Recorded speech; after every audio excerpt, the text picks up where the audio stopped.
Hello. सो आज का topic है मौर्यन आर्ट।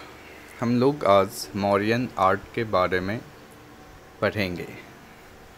तो बेसिकली आर्ट जो है वो एक ऐसा फॉर्म होता है जो आदमी के इमेजिनेशन को, आदमी के उस समय के सिचुएशंस को, उस समय के कल्चर को या उस समय जो भी चीज़ें यूज़ होती थी उसके हिसाब से चीज़ें बताई जाती हैं।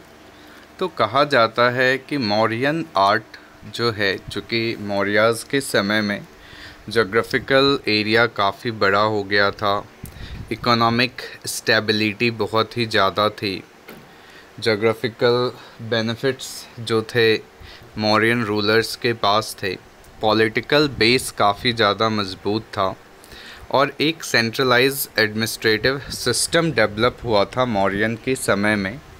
और यही रीज़न होता है कि जब चीज़ें काफ़ी ज़्यादा फेवरेबल हो तो आर्ट एंड कल्चर, आर्किटेक्चर, ये सब चीज़ें भी साथ साथ डेवलप करती है। तो कहा गया कि मौर्यन आर्ट जो है वो काफ़ी ज़्यादा उन्नत किस्म का था, काफ़ी अच्छा था, काफ़ी बढ़िया था।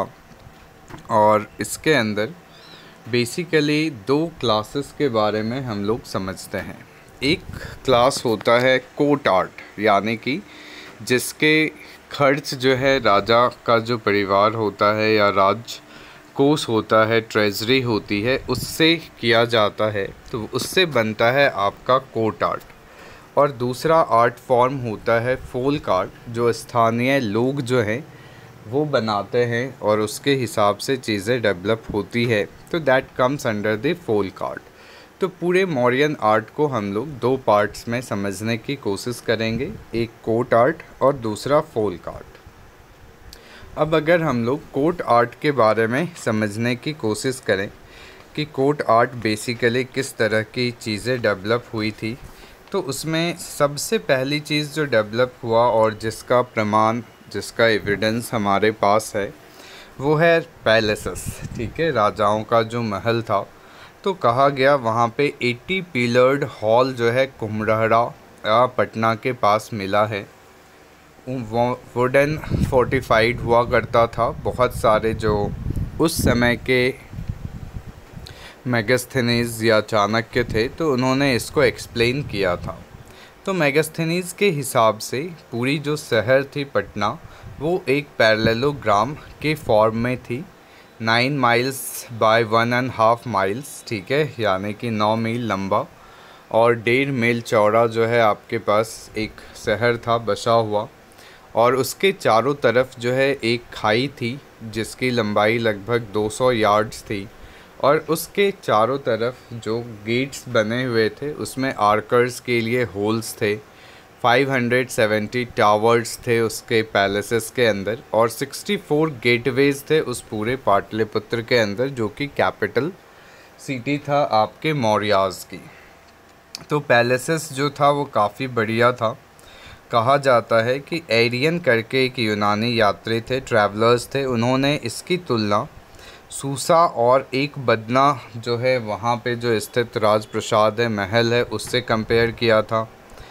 फाहियान करके एक थे जो कि बाद में आए थे, काफ़ी बाद में आए थे, लेकिन उसको देख करके भी जो है उन्होंने जो अवशेष बचा हुआ था, पूरे तरीके से तो नहीं था क्योंकि फाहियान जो है चंद्रगुप्त विक्रमादित्य के समय आए थे, तो उसको देख करके भी वो बोले थे कि ये राजप्रसाद या ये जो महल है वो देवताओं द्वारा निर्मित है। तो ये स्टेटमेंट फाहियान का है जो आपको ध्यान में रखना है। उसके अलावा यहाँ पे बेसिकली इनका जो छत यानी कि जो टॉप था और जो फर्श था वो लकड़ी का बना हुआ था। लंबाई लगभग 140 फीट से ब्रेड्थ 120 फीट का बताया गया है। तो ये सारी जो है चीज़ें थी आपके पास, तो ये चीज़ें अपने को ध्यान में रखनी है। दूसरा जो इम्पोर्टेंट आपका है वो है पिलर्स। पिलर्स बेसिकली सबसे जो आज भी मौजूद है बहुत जगह, बहुत सारे पिलर्स।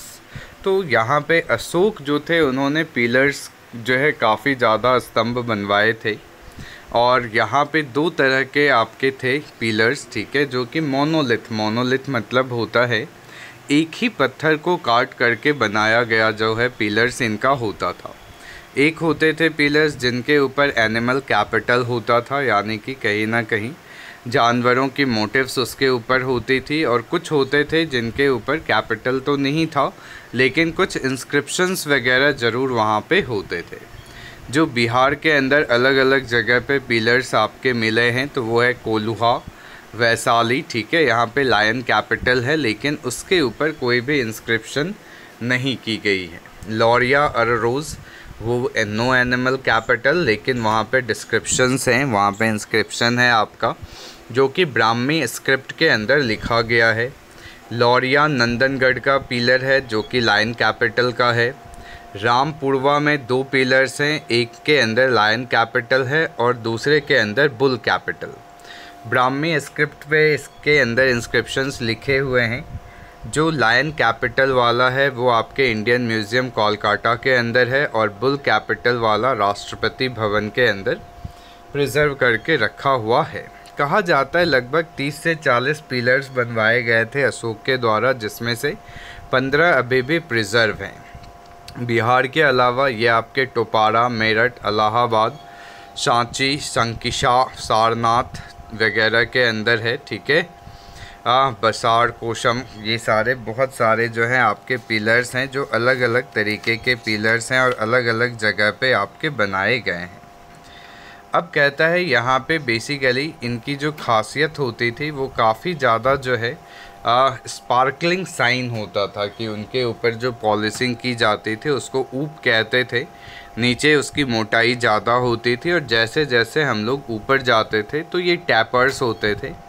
हाइट जो है लगभग 35 से 50 फीट की होती थी हाइट, और वेट जो है लगभग 50 टन्स का होता था। और ये बनता था आपके किससे, तो सैंड स्टोन जो बलुआ पत्थर होता है चुनार से लाया जाता था, मथुरा उत्तर प्रदेश से मंगाया जाता था। अब इसके 3 बेसिकली पार्ट होते थे। एक होता था प्रॉप जो कि धरती के अंदर होता था, दूसरा होता था सेफ्ट या मेन पिलर, ठीक है, और उसके ऊपर होता था कैपिटल जिसके अंदर एक या उससे ज़्यादा एनिमल्स के मोटिव्स होते थे। बसाड़ के अंदर लायन कैपिटल है, शंकिशा के अंदर एलिफेंट कैपिटल है, सांची के अंदर 4 लायन कैपिटल है, सारनाथ में भी 4 लायन कैपिटल है, ठीक है। सारनाथ में ऐसा माना जाता है डियर पार्क है, वहाँ पे महात्मा बुद्ध ने अपना पहला प्रवचन दिया था जिसको धर्म चक्र परिवर्तन भी हम लोग कहते हैं। अब बहुत सारे लोग कहते हैं कि ये जो आइडिया था वो कहाँ से था, तो ईरानी से प्रभावित था, लेकिन फिर भी ईरानी और इंडियन पिलर्स में बहुत सारे डिफरेंसेस थे। जैसे कि अशोक का जो पिलर था वो मोनोलिथ होता था, यानी एक ही पत्थर से बना हुआ होता था, जबकि ईरानियन जो थे वो आपके मेनी पार्ट्स यानी उसके अलग अलग पार्ट्स अलग अलग पत्थर से बना हुआ होता था। अशोकन के जो पिलर्स होते थे बेस नहीं होता था, प्रॉप होता था। अशोकन के पिलर्स जो है, अशोका का जो पिलर्स था वो मेनली ओपन स्काई में होता था, जबकि ईरानियन पिलर्स वहाँ के बिल्डिंग्स में होता था। अशोका का जो पिलर होता था वो काफ़ी स्मूथ होता था, जबकि ईरानियन पिलर्स ग्रूव्ड होते थे, उसके अंदर जो है कटिंग करके जो है स्पेसेस बनाए जाते थे। अशोकन पिलर्स के अंदर कैपिटल होता था एनिमल, लेकिन जो ईरान के पिलर्स होते थे वो बेसिकली ह्यूमन कैपिटल यानी इंसानों का फेस वगैरह उसके ऊपर बना हुआ होता था। तो जो है स्तंभ काफ़ी इम्पोर्टेंट था आपके पास। उसके बाद जो नेक्स्ट है वो है आपका स्तूपाज। तो स्तूपाज जो है कि जब महात्मा बुद्ध की मृत्यु होती है उनके महापरिनिर्वाण के बाद, कहा जाता है उनके जो अवशेष थे उसको 8 पार्ट्स में डिवाइड किया गया और 8 स्तूप जो है बनाए गए। अभी जो है आपके पिपरवाहा स्तूप जो है आपका प्रेजेंट है। अब कहता है कि ऐसा बुद्धिस्ट टेक्स्ट के अंदर लिखा हुआ है कि अशोका ने लगभग 84,000 यानी 84,000 स्तूप का निर्माण किया था। स्तूप आपका हेमिस्फेरिकल इन शेप होता है, सॉलिड डोम होता है जो कि ब्रिक या स्टोन का बना हुआ होता था। वो जो है एक सर्कुलर या स्क्वायर बेस जिसको मेधा कहते थे उसके ऊपर रहता था। उसके ऊपर एक मास्ट होता था जिसको यष्टि कहते थे और उसके चारों तरफ छतरी होते थे। अब कहता है वेदिकास जो है इसके चारों तरफ होते थे। ह्यानसांग जो है तक्षशिला, श्रीनगर, थानेश्वर, मथुरा, कन्नौज, प्रयाग, कौशाम्बी, श्रावस्ती, वाराणसी, सारनाथ, वैशाली, गया, कपिलवस्तु, इन सब जगह के पिलर्स की जानकारी अपने को ह्वानसांग से मिलती है। फिर इसके अलावा सारनाथ और तक्षशिला में था, वैशाली, गया में था। वेदिकास बेसिकली स्टोन रेलिंग्स होते थे जो आपके स्तूप के चारों तरफ या विहार के चारों तरफ मिलते हैं। ये आपके बोध गया और सारनाथ के जो है आपके स्तूप हैं वहाँ पे ये मिलते हैं। पाटलिपुत्र के अंदर 3 वेदिकास हैं, ठीक है, लेकिन साइनिंग जो है उनकी मिलती है जुलती है किससे, मौर्यन टाइम से, तो हम लोग कहते हैं कि ये भी उसी के समय का होगा। उसके बाद एक जो सबसे इम्पॉर्टेंट एस्पेक्ट है आपके मौर्यन आर्ट का वो है केव। केव मतलब गुफा का निर्माण ये लोग करते थे कि पहाड़ होता था, रॉक्स होता था, उसको कट करके ये लोग क्या बनाते थे, गुफा बनाते थे। काफ़ी हार्ड ग्रेनाइट रॉक्स होते थे, उसी के अंदर जो है गुफाओं का ये लोग निर्माण करते थे। इनके जो वॉल्स थे वो पॉलिश्ड होते थे लाइक ग्लास। एंट्रेंस डोर आपके लकड़ियों के बने हुए होते थे। तो 2 मेन मौर्यन राजा जिन्होंने केव बनवाए थे उनका नाम था अशोक और दशरथ। और केव बेसिकली आजीविका सेक्ट के लिए बनवाया जाता था। गया के अंदर 3 केव हैं, नागार्जुनी हिल्स और बारबरा हिल्स पे 4 केव्स हैं। एक सुदामा केव है आपके पास जिसके अंदर 2 चैम्बर्स हैं और इनर जो है वो रफली सर्कुलर है जिसकी डायमीटर 5.4 मीटर के आसपास है। हेमिस्फेरिकल वॉल्ट है जिसके अंदर जो है आपका बहुत सारे लोग रह सकते हैं। और कहा जाता है कि अशोक ने अपने 12वीं जो समय वो शासन कर रहा था 12वें वर्ष में जो है इसको बनाया था। कर्ण चौपर जो है 19वें साल में अशोक बनवाया था अपने राज्य के। सिंगल चैम्बर है, रेक्टेंगुलर इन शेप है विद द वॉल्टेड रूफ। फिर नागार्जुनी केव है आपके पास। इसके अलावा लोकेश ऋषि केव है आपके पास जिसमें 2 चैम्बर्स हैं। ऑर्नामेंटल आर्क्ड एंट्रेंस है, बहुत ही सुंदर जो है एलिफेंट और चैम्बर इलिप्टिकल शेप का है, ठीक है। मौखारी डायनेस्टी के लोग जो है उसको बनाए थे। अनंत वर्मन जो है वहाँ पे कृष्ण भगवान का एक इमेज भी डाले थे। उसके अलावा विश्व झोपड़ी, वाधादिका केव्स, वापी केव्स हैं। राजगीर के अंदर वैभव हिल्स पे केव्स है और स्वर्ण गुफा, ये सारी चीज़ें आपके प्रेजेंट है। स्कल्पचर की अगर बात करें तो कोर्ट स्कल्पचर भी कुछ पाए गए हैं और फोल्क स्कल्पचर भी पाए गए हैं। बेसिकली कटिंग स्टोन से बनता था या इनग्रेव्ड थे आपके, और या फिर मेड ऑन मोनोलिथिक पिलर्स, ठीक है, जो आपके मोटिव्स के फॉर्म में पिलर्स पे होते थे वो भी स्कल्पचर ही होता था। धौली इन जो है एलिफेंट जो है आपका एक बना हुआ है धौली उड़ीसा में। कलसी देहरादून के अंदर। कौटिल्य जो है मेटल स्कल्पचर के बारे में बताता है। फिर फोल्क आर्ट में जो भी चीज़ें बनाई जाती थी वो क्ले का बनाया जाता था। वो बेसिकली ग्रे सैंड स्टोन होते थे।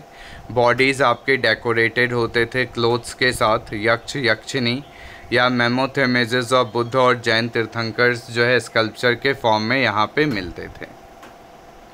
उसके अलावा जो है आपको कुछ और भी चीज़ें हैं, ठीक है, कि जो आपके पास पिलर्स हैं मोनोलिथ। धर्म प्रचार के लिए अशोक पिलर बनवाया था।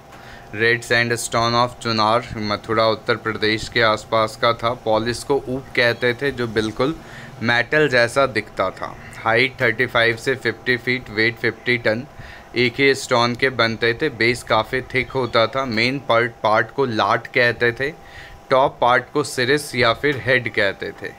मेखला होता था टॉप पे आपका, इन्वर्टेड लोटस के फॉर्म में भी होता था और वहाँ पे फिर एनिमल मोटिव होते थे।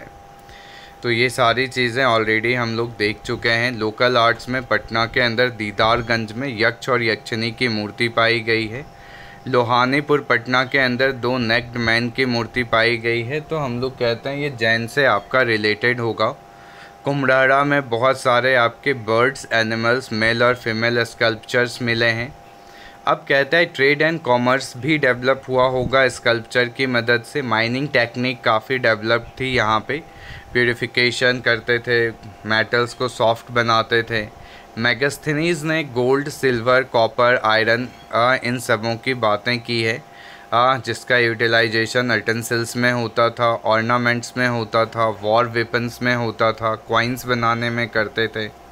सिल्क क्लॉथ उस समय की काशी और पुंडू की काफ़ी फेमस थी। मलमल बंगाल से आता था। क्लॉथ्स जो वाइट कलर के होते थे उसको दुकुल कहते थे, काफ़ी सॉफ्ट होता था, और सिल्क को चौम कहते थे। आइवरी वर्क भी होता था, कॉबलर्स, मृद भांड जो था आपके पास, जिसको रिच पीपल्स क्या करते थे, यूज़ करते थे। तो ये सारी चीज़ें आपने को क्या करनी है, ध्यान में रखना है।